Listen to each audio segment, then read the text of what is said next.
Gero arte. Gero arte. Rebeka Ubera, egunon. Ondotezu.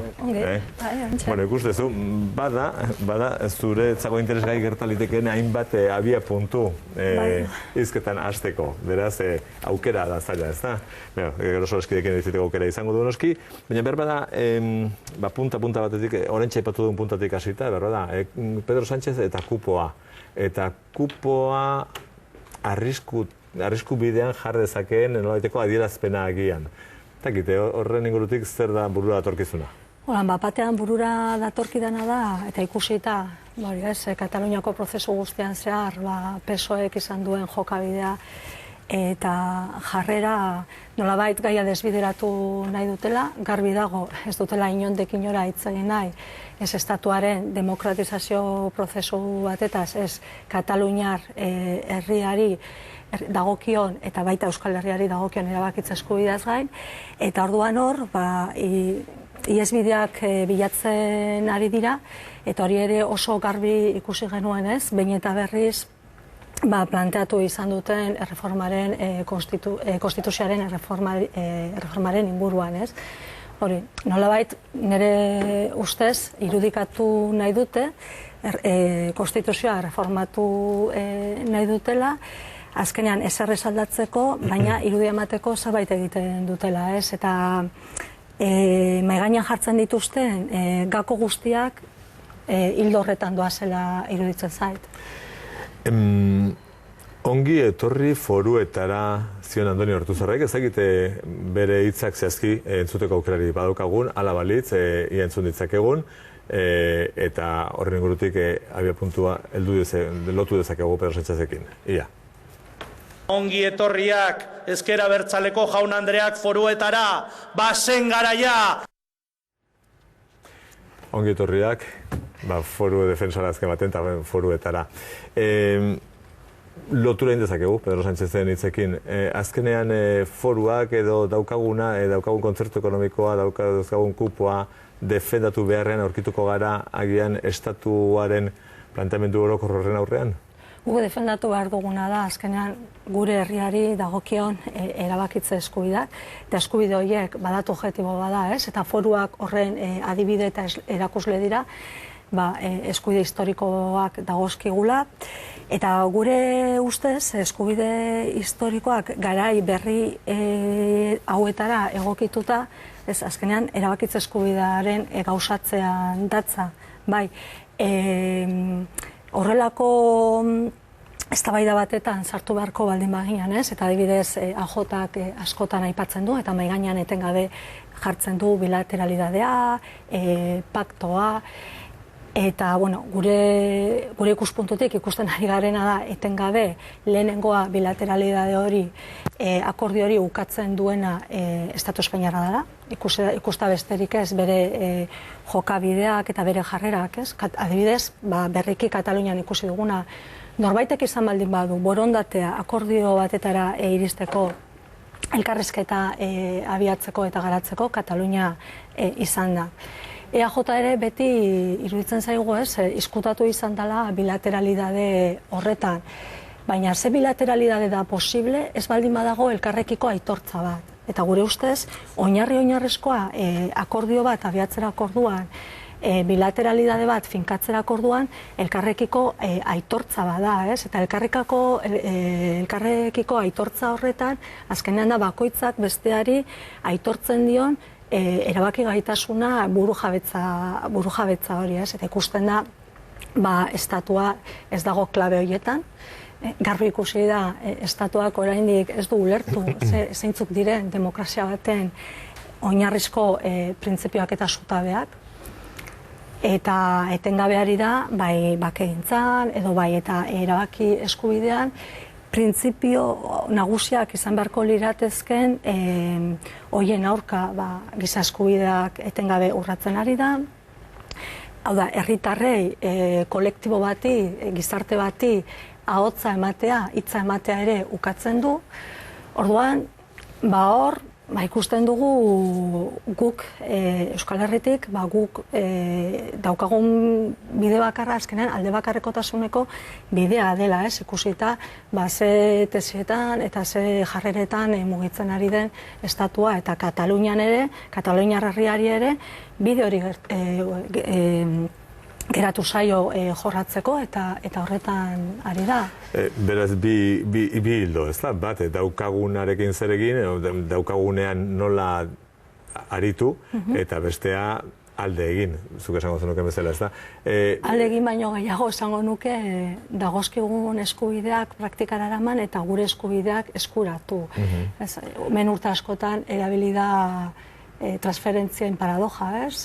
Bere momentuan, 1978an ezen emon inolako apurketarik, hor onartu zen gure ustez frankismoaren oinordekoa izan den estatu egitura bat, horretatik estatutu bat eratorri zen, baina eskubide guztiak oso hankamotz eta oso murriztuak ezarri ziren. Eta orduan, garbi daukagu guzti horri buelta bat eman behar diogula, baina batez ere demokrazia kontuagatik. Hemen jokoan dagoena batez ere demokrazia dalako, eta demokrazia horretan pertsonen eskubideak defendatzea eta benetan gauzatzea, eta baita ere gure herriarena, ez? Beste bide horretan daukagun honen arian konstituzioaren erreforma izatik hortzera dabil Espainiako estatuan, Madrilen eta leku guztietan aipatzen da. Gertaliteke konstituzioaren erreforma hori gertatu eta dauzkagunak ere galbidean jartzea edo galeran jartzea, pixkat Pedro Sánchezek bota duen ontatik eta agian Espainiako gobernua aspaldian daraman bide ber zentralizatzaile hori edo horregon litezken indarroiek eraman dezakete goera? Ikusita estatu espainiarrak nola jokatu duen azken urteetan, ikusita atzo bertan, iragarri zuenean Rajoyk hauteskunde espainiarrak, bere helburua zein zen kokatu zuenean, hau da, Espainia bat eta bakarra eta Espainiarren berdintasuna aldarrikapen hori egin zuenean, hori ikusita, dena da posible, dena da posible momentu honetan, eta gehiago zango nuke, aukera gehiago dago okerreruntz joateko, obereruntz egiteko ere. Eta momentu honetan, iruditzen zaigu, aurkitzen garela, gu gaztea ginen eta ez genuen biziain gertutik 1978 eta 80. hamarkadako momentu politiko horiek, baina agertzen gara eztabaida berberean, momentu berberean, eta iruditzen zaigu, hor, nolabait, eraldaketa klabeetan demokratikoak garen alderdiok elkar hartuta jokatu beharko genukela bide okerretik ez joateko eta benetan demokratizazioan sakontzeko eta... Gertatzen da, Espainiaren ikuspegi horretik behintzat ala ere oso demokratikotzat harliteke homogenizazioa esaterako edo berdintasun erabatekoa, lurraldeek izan dauzkaten desberdintasun edo leku batzutan privilegio ditzen dituztenak eta ezabatze aldera? Egia da, Alderdi Popularrak eta Rajoy eta bere enparauek behin eta berriro botatzen duten mezua gizartera begira dela herritarren arteko berdintasuna. Ikusi duguna, azken urteotan, beraien politika berzentralizatzaile eta benetan atzerakoiaren bidez oso helburu zehatza zuena joan direla pertsonen arteko desberdintasunetan sakontzera. Ez ikusta besterik ez dago, behin eta berriro indarran jarri dituzten erreformak nora bideratzera joan diren. Hasi hezkuntzan, hasi osasunan, hori sartu gabe herri baten estatus juridiko administratiboarekin zerikusia daukaten legearekin. Eta, zer esanik ez, sartuko bagina bestelako legeetan, ez? Nafarroan bertan, ez baldin banago oker, Nafarroari 16 lege errekurritu dizkio. Horrekin dana esan da dago. Eta, estatuak garbi erakutsi zuen, 1978an, ez? Bere menpekotzat hartu zituen estatu barruan dauden nazioak eta herriak, eta, bueno, garbi ikusten da ere, hildo horretatik jokatu nahi duela. Baina Europara begiratzen baldin badugu eta nazioartera begira jartzen baldin bagara, bueno, Mikel Aramendi gehiago horren inguruan, nazioartearen inguruan gehiago jakingo du, baina garbi ikusi da, azkenean, nazioartean, esaterako, ez?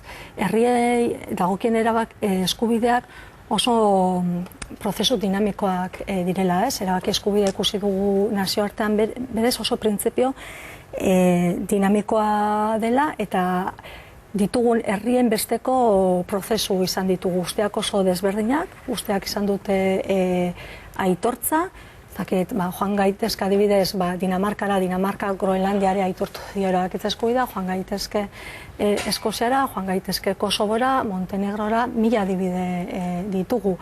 Eta hor badago giza eskubide nazioarteko itun bat 50-ekoa, hor badago Estrasburgoko epaitegiak bazarritako printzipio batzuk, eta printzipio horien baitan nazioartean prozesuak nola burutzen diren kontutan hartzen dira, ez? Eta orduan, espero dugu, berandu baino lehenago ere, Espainiar estatuan, aipatu dizkidazun kontu guztiek bideratzen joan beharko liratezkela, eta hor, iruditzen zaigu alderdiok, alderdi demokratikoek ardura berezia daukagula zentzorretan. Irripena daukat, unibersaltasunean destinoaren esaerarrek eragin eta pixo handia daukala oraindik ere Espainiako estatuan eta oso refraktarioa dela. Estatua oro har, ez dakit dagoeneko, estatuko eragile garrantzitsuek refraktarioa direla, ez bestelako egitura edo bestelako deia hauek ulertzeko, ez? Eta, ikusten ari dana Estatu Espainiarraren estruktura guztiak dira frankismoaren oinordekoak, horrez dago inolako bereizketarik boteren artean, guztiek helburu politiko zehatz bati erantzuten diote, eta, oraindik hor, ez da eman beharko litzateken apurketarik, ez? Baina iruditzen zaigu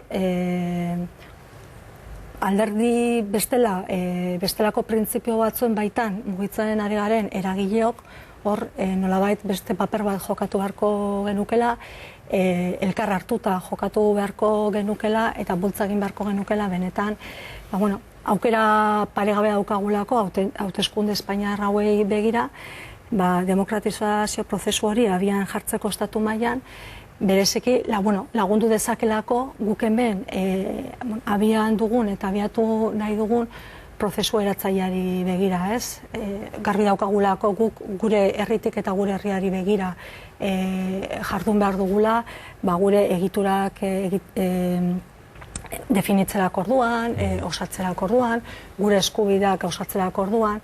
Azken finean hemen askotan, hitz egiten dugunean erabaki eskubideaz, eta hitz egiten dugunean independentisto garenak independentziaz, ez da erabakitze eskubidea gauzatu nahi dugulako, zer nolako herria erekin nahi dugu, baizik eta hori helburu batera begira egin nahi dugu, ez? Azkenean, herritar guztion arteko berdintasuna hori benetan bermatzeko, herritar guztiek hezkuntza eskubidea izan dezaten, eta ez daukazu maila ekonomikoaren arabera hezkuntza maila bat edo beste bat izateko, osasun eskubidea herritar guztiei maila berean bermatzeko. Eta horregia da, Euskal Herrian beste herrialde batzuetan baino askoz ere hobeto egon garela neurri handi batean izan ditugun estatus bereziari esker eta eskubide historikoei esker, baina horretan ezin gara gehiatu benetan gure eskuduntza guztiak eskuratu behar ditugu eta bidea jorratu behar dugu hori bermatu ahal izateko. Eta behar edo nahi horren harira, lehendakariak ikusi dugu, Foru Nazioaren hildo hortatik eta helduleku hortatik plantatu duela behar bada, daukagun autogobernu mailaren defensa, eta hortik aurrerakoa egitekotan. Beste litzake, beste bide bat, Katalunia hortxe dugu, Katalunia egiten ari den bidea, eta gainera Katalunian izan zara egun aurreko guztietan, ez da okerrezpan nago, beraz zuzenetik jarraitu duzu prozesua. Momentu honetan, Katalunian bizitzen ari den momentu hause, zer da, gazia, geza, gazigeza? Osoa, oso-osoa. Iruditzen zait, oso estenatoki berri baten gaudela, inoiz bizi izan ez duguna estatu mailan. Eredugarria izan da Kataluniak demokratikoki jarraitu duen bidea. Hori ukaezina da eta hori inork ezin du zalantzan jarri. Gai izan dira, orain arte esaterako hemen, gai izan ez garena, desberdinen arteko elkarrekin urratzak emateko eta pausoak emateko. Etengabe, hori ez, bidea jorratu dute zuzenean erreferendum bat egiteko naiz eta oztopo guztiak izan dituzten, azkenean beste erabatetara galdeketa egin zen eta herritarrei hitza eman zitzaien. Igandean izan genituen hauteskunde plebizitario batzuek ez zizkieten plebizitario izaera hori onartzen, baina orain ikusi dugu, emaitzen interpretazioan, nola benetan izaera hori inork ez duen ukatzen. Eta errealitatea da, Kataluniar herriak beraien ordezkari politikoa agindu garbi bat eman diela, ezin dena zalantzan jarri, ez kainotan, ez bosketan, ez eta mapa ikusten baldin badugu eskualdez, eskualde eta herrietan. Ez baldin banagoker, 900 eta 7 herri izan dira independentziaren aldekoak, eta 35 herri izan dira aurkakoak, herri joan da, ez? Orduan, iruditzen zaigu demokratikoki eman zaie agindu bat, eta, orain garbi dago agindu horri betetzen hasi beharko diotela, eta orain arte Kataluniarko ordezkari politikoek gehiengoak behintzat erakutsi du mailan egon direla, estatu ikuspegiakin jokatu dutela, eta gai izan direla herritarrek eman dioten mezuari erantzuteko, ez? Eta, nik behintzat ez dut zalantzarik orain arte bezala mailan egongo ez direnik, eta, adibidez orain, ez? Junpelsi eta okupen artean, ez? Hor ematen hor dagoen eztabaida, ez? Ea lortuko duten akorde batetara iristea, ez duten lortuko. Nik garbi daukat ikusita ze ibilbide egin duten eta ikusita ze momentu historiko garrantzitsuan dauden, akordeora iritsiko direla eta aurrera egingo dutela. Eta mas izango dela presidente? Nik ez dakit presidentea nor izango den, eta hori bereiek erabaki beharko dute, ez? Prozesua definitzerako orduan, hor suposatzen dut, hor beraien... Digarri egin zaigu abez egunkariak hor nomaitazpian daukazu maian hain justu nola jaso duen Otegiren, Arnaldo Otegiren eskaria, ez? Alegia Masek beharko lukela izan presidente. Ni ez naiz ausartzen eskarerik egitera, eta egitzen zait ez naizela inor esateko beste batzuei, eta are gutxiago Katalunian nor izan behar den presidente edo norrez, ez? Garbi dago, Junts Pelsik eduki duela 62 boska, garbi dago, Kupek zenbat boska izan dituen, han egon zirenak, hauteskunde gauean, hori ez, eskainuen kontaketan eta esaten zuten, ez? Adibidez, egon zirenak Junts Pelsiren eremuan eta Kuperi ematen zitzaienean eskainu bat gehiago, bertako antzeuden herritarrak nola posten ziren eta alderantziz. Orduan hor ikusten da konplizitate bat dagoela, ez? Hor ikusten da bide bat elkarrekin egin dutenak, naiz eta hautagaitzak eta modu desbereizituan eta aurkeztu diren eta hor konfidantza batzuk lortu direla, konplizitateak lortu direla eta gai izan direla aurrera egiteko. Eta hemen ere gai izan gaitezken horrelako prozesu bat abiatzeko. Egon litezke beste kontu batzuk ere, baina azken baten indar iraganeko igaro dugun eta jasan dugun indarkeriaren inguruko irakurketa da azkenean oraindik ere oztopo edo punta, nolabait limatu beharreko punta eta konpondu beharrekoa behingoz konplizidade horiek noizbait sortzeko? Nik esango nuke aitzakia dela. Nire ustez aitzaki bat da. Eta horretarako gainera datu objektiboak daude, ez? Datu objektiboak daude behin eta berriro, alde batetik, beste aldetik eskatu zaiena egin izan danean ez da nahikoa izan, eta beti eztabaida antzuetan sartzen gara nahikotasun eta ez nahikotasunaren eztabaidaren inguruan. Eta iruditzen zait horrelako prozesu bat abiatzerako orduan, lehenik eta behin, baldintzari gabeko prozesu bat izan behar dela, elkarrizketa oinarri izan behar dela, eta nolabait, noski iraganera begiratu behar dela, eta iraganetik ikasi behar dugula, ez? Baina batez ere etorkizunera begiratu behar da. Baina badirudi, ez, aitzaki hauek askotan baliatzen ditugula, gauden bezala geratzeko oso erosoa, ez? Oso erosoa da, ezagutzen dugun parametroetan geratzea, ze beti gauza berri baten barrua, aurrean, gauza ez ezagunaren aurrean, beldurrak sortzen dira, baina pentsatzen dugu ausardiaz jokatzeko momentua dela, ez? Eta ikusita zein da egoera ekonomikoa, soziala, gure herriarena, giza eskubideen egoera ikusita ere, inoiz baino gehiago iruditzen zait politikan ari garen ordezkariok ausardiaz jokatu behar dugula, etorkizunera begira eta beldurri gabe.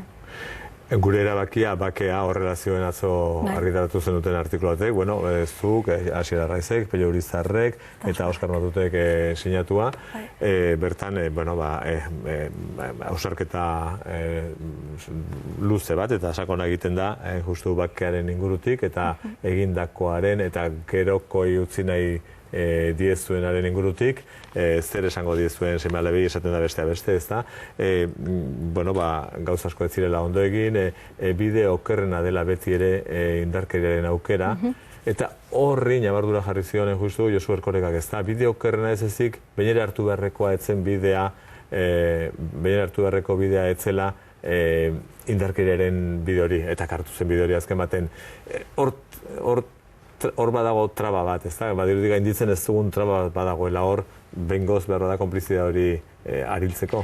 Batzuk azaldu beharko dute, ez? Zergaitik behin eta berriro jartzen duten, aipatzen duzun traba delako hori, ez dugu ulertzen. Egin dugun hausnarketa zintzoa da, eta egia esan da, gure artean ere urteko gorrak bizi izan ditugu, elkartu aurretik bakoitzak bere bilbidea dauka, eta iruditzen zait guztiok ezagutu izan dugula gaur egun koalizioa osatzen dugunok, elkarrekiko zelako harremanak izan ditugun, eta ze momentu gogorrak pasa izan ditugun, ez? Eta gero koalizio barruan ere, ez da erresa. Ez da erresa, eta momentu gozoak pasatzen diren bezala, momentu asko eta asko zailak izaten dira, eta hainbat gauza gainditza bere denbora eramaten du, baina gai iruditzen zait, gustokoagoa izango da, kanpotik daudenentzat edo ez, baina iruditzen zait hor, zintzotasunez esfortzu handi bat egin dugula guztiok, gure akatz guztiekin, eta bide bat egiten ari garela. Eta bidea hor dago, emaitz batzuk eman ditu, eta espero dugu ditugun helburu politikoetara begira bidea emankorragoa izatea, ez?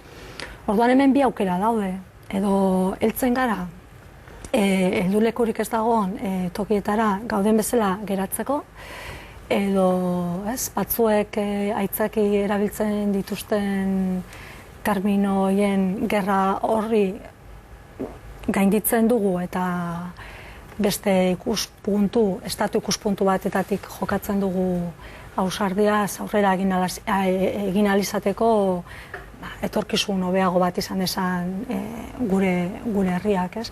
Eta iruditzen zait hor aukerak egon daitezkela. Eta noski, gero konfidantzak hori ez, bilatzea eta egitea bere denbora eramaten du. Gauzak ez dira gauetik egunera aldatzen, serioak izan behar gara, baina iruditzen zait, borondate politikoa egonezkero egin aldaitekela. Denborak guri ere, ies egingo digu, kontrotu gabe, 5 minutu falta dira 10:00, beraz, solaskideak ere seguru galdetzeko edo zurekin hitzaiteko desiotan, nahi duzenetik. Bai, egunon, Ubera Andrea. Berriki, iragarri zenuten koalizioaren baitan horrelako prozesu parte hartzaile bat, eta, bueno, zuk zeuk ere, Oskar Matuterekin batera eman duzu lehenengo fasearen emaitzen berri, hain zuzen ere, Madrilera nola baita esaterren norekin eta nola joan, eta orain, bigarren fase bat iragarri duzu, urriaren bigarren zatirako, erabakitzeko nortzuk joan Madrilera. Ni jakin nahi, sortu dira horrelako zurrumurru batzuk, ni jakin nahi nukena da, bigarren fase honetan nola izango den prozesu, hain zuzen ere, primarioak egongo diren, zerrenda irekiak, alderdien arteko kupoak mantenduko diren, ez dakit, proposamen bat egongo den, nolako izango den bigarren fase hau?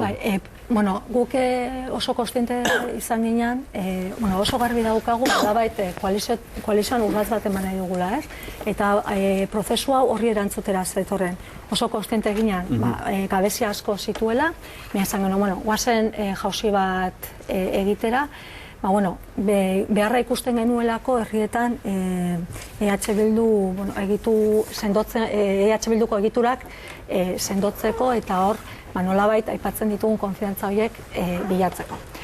Lehen da bizikoz kupoak baztertu izan ditugu, egia da orain arte kupoak hor egon direla, gutxiago edo gehiago, egia da ere horiek murrizten joan direla. Orain, herrietatik iritsi zaizkigu zerrenda buruetarako proposamenak, bai? Gainera, asmoa daukagu iritsi diren izenak eta publiko egiteko. Orduan, orain, herrialdeko maietatik, EH Bilduko maietatik, pertsona guzti horiei deituko zaie, galdetzeko, ea, prestutasuna daukaten, Madrilera joateko edo ez. Orduan, prestutasuna daukatenak, eta herrialde bakoitzean 110% gainditu dutenak, 110% nola nortzen dugun, adibidez, Bizkaian aurkeztu genituen, ez dakit, 80 hautagaitza, ez? Horretatik pertsona bat 8 batzar, irten baldin bada 8 batzarretan horrek ja pasatzen du filtroa. Gipuzkoan 70 lista aurkeztu genituen, baina azkenean batzar gutxiago egin ditugu, ez dakiz zenbat izan diren, baina batzar horien arabera horrela, ez? Orduan, horiek berriro herrietara eramango dira bozkatzeko. Eta herri bakoitzean bozkatu beharko da emakume bat eta gizonezko bat. Eta hortik irtengo dira buruak. Eta gero, gainerako zerrenda, irten diren izen guztien artean, osatuko dugu mahai politiko nazionalak eta herrialdetako mahaiak adostuta. Erdibideko kontua da, prozesu. Mikel. Egunon, Rebeka. Diru kontuetara itzuliz, eta ez nuke sartu nahi, ez dakit, gorabera terminologikoetan, baina, gorabera terminologikoek badute gurean garrantzia, eta azken aldi honetan foruen inguruko hitzak asko entzuten ari nahi. Baina, nik nahiago dut hitz egitea autonomia edo autogobernu ekonomiko-fiskalaz. Bakit hitz potoloa dela, baina. Nahi irudipena izan da beti ere Ezker Abertzaleak honetan mantendu duela jarrera bat, nun gai hori bigarren mailakotzat jo izan dudan pentsatuz autonomia guztizkoa, osea, independentzia politikoak barneratzen zuela beste guztia. Gure eginkizun politikoetan gero eta garbiago dago ordea, eta Pedro Sánchezen adierazpen horiek ere berrestera dator, autogobernu ekonomiko-fiskal hori dela une honetan gure bide politikoaren mugarrietako bat. Baina mugarri hori, nunbait, ez ikusiarena bezala egin nahi da, edo oso gutxi dago debate publikoan. Zan nahi orain dela hilabete batzuk, Madriko gobernuak atera zituen balantza fiskalak edo deitzen ziren haiek. Neri, ez jakina izaki, iruditu zitzaidan Volkswagenen softwareak egindakoak zirela haiek ere. Baina, adituak egongo dira nune o nun.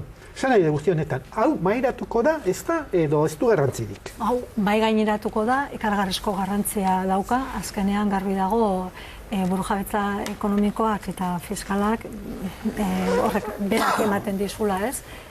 Politikoki aldarrikatzen den burujabetza hori gero edukiz bete behar dela, eta hori zutabea da. Egia da askotan, gai horiek eztabaidan egoten dira, erakunde barrenean, baina gero ez direla konporatzen, ez? Bestelako eztabaida politiko batzuk gaineratu egiten direlako. Eta ez baldin nago oker, gainera, beti atzerapenak egoten dira, ez? Baina berriro negoziatzea tokatzen da datorren ikasturtean. Eta horretaz ere hitz egin beharko dugu. Gure helburua bai da erkidegotik eta bai Nafarroatik negoziak eta horietara begira landu beharko genituzken irizpideak zehaztea eta edukiz betetzea. Gure ustez, estatu batetako harremanetan, estatuarekiko harreman horietan harreman horiek ezin direlako izan alderdien artekoak, baizik eta gehiago izan behar da herri bezala eta herri bezala estatuarekiko, ez? Orduan, egia da eztabaida hori hor dagoela, egia da ere ez zaiola ematen askotan duen garrantzia, baina guk koaliziotik asmoa badaukagu gai horri heltzeko, baina aitortu behar dut ere askotan albo batean utzi izan dugula, Eta jaurlaritzarekin edo federalitzarekin kasu, eta agian gainerako legebiltzarkideekin adostasunik bilatzeko ahaleginik egingo zenukete? Noski, gainera Nafarroan esaterako ez baldin banago oker, zen gobernu akordioan jasota dago, dokumentuan bertan, eta orduan, zalantzarik gabe, Nafarroan posible izan baldin bada, behintzat oinarrizko akordio bat zehazteko, hori gero garatu beharko dugu, eta Nafarroan posible izan baldin bada ere, hemen erkidegoan posible izan beharko litzateke, ez? Baina gero, hor tartean sartzen da Eusko Alderdi Jeltzaleak duen akordioa eta adostasuna alderdi sozialistarekin, eta nik hor ez dut ezagutzen ze irizpide ezarriko diren edo ze parametroetan mugituko diren. Eta ea Eusko Alderdi Jeltzaleak PSOErekin adostu ditzakeen edo buruan izan ditzakeen parametro horiek, ea guk izan genitzakeen parametro horiekiko hurbilak izango diren edo... Badago beraz, indusketa bat egin beharrekoa horrein hortan, ez da? Amarrak jota dauzkagu aspaldien, beraz, galdera erdi bat nahi baldin baduzu, Oskar? Galdera potolo bat neukan, baina demorarik ez daukagunez, Twitterren bidez egingo dut, lasai. Xabierri emango diogu paso beraz orduan, Rebeka Ubera, eskerrik asko, jarrituko dugu noski indusketa edo akordio bide guztien ondorioak nondin nora doazen begiratzen, eta laster batean etorri berriro ere. Ondo izan. Albisteak, azkar batean beraz,